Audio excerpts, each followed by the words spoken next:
السلام علیکم۔ صرف ایک ماہ میں حفظ قرآن۔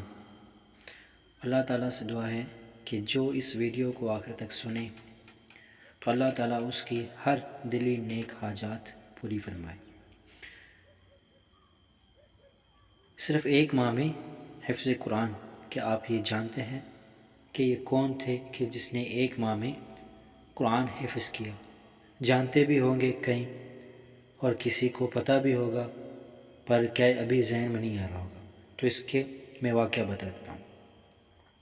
جناب سید ایوب علی صاحب رحمۃ اللہ تعالیٰ علیہ کا بیان ہے کہ ایک روز اعلیٰ حضرت رحمۃ اللہ تعالیٰ علیہ نے ارشاد فرمایا کہ بعض ناواقف حضرات میرے نام کے آگے حافظ لکھ دیا کرتے ہیں، حالانکہ میں اس لقب کا اہل نہیں ہوں، کہ میں حافظ نہیں ہوں، اس لقب کا اہل نہیں ہوں۔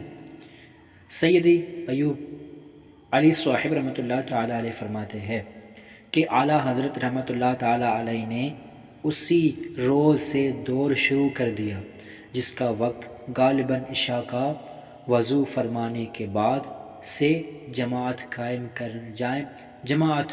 قائم ہونے تک مخصوص تھا۔ روزانہ ایک پارہ یاد فرما لیا کرتے، یہاں تک کہ 30ویں روز 30واں پارہ یاد فرما لیا۔